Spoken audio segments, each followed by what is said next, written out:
Dan sekarang memang siap menunggu pabrik ya, go pabrik aja.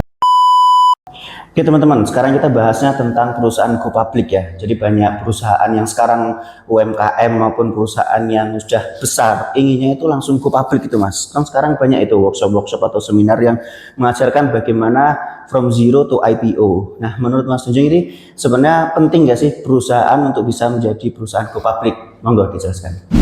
Ya, ini sebenarnya pertanyaan klasik ya. Jadi banyak perusahaan itu pengen go public itu sebenarnya untuk pengurangan pajaknya. Oke. Ya.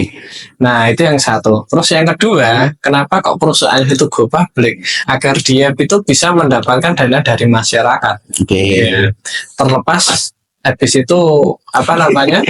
Dana ya. Uangnya digunakan untuk apa ya gitu. Jadi kalau memang perusahaan Anda sekarang memang siap menunggu pabrik ya, go pabrik aja. Karena go pabrik sendiri itu antara kerugian dan keuntungan besar keuntungannya. Kalau misalnya kerugiannya kan ya yang jelas sahamnya kan sebagian besar, sebagian dimiliki masyarakat, jadinya kan susah untuk seenaknya sendiri. Tetapi kan setidaknya banyak benefitnya, terutama di bagian perpajakan dan tambahan dana cash baru.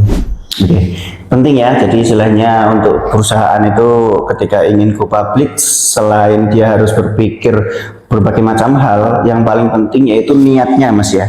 Niatnya itu apakah untuk memang kepentingan diri sendiri atau untuk umat. Nah itu tergantung niatnya ya. Kalau memang kepentingan untuk sendiri, bisa jadi kalau perusahaannya go public terus tiba-tiba exit, nah inilah bahayanya mas ya. Tergantung kita dari sudut pandang mana. Nah, kalau dari sudut pandang pengusaha go public itu memang nggak ada ruginya kalau menurut saya. Iya, maksudnya tergantung niatnya tadi yang saya bilang mas. Maksudnya misalnya orang-orang yang memang go public untuk exit mas. Ada orang yang seperti itu gitu loh. Nah, maksudnya idealnya sih semuanya tidak harus seperti itu. Jadi mengembangkan perusahaan sampai punya anak perusahaan yang go public juga. Harusnya sih seperti itu mas ya. Oke, nah itu dulu teman-teman. Sukses selalu, salam perjuangan.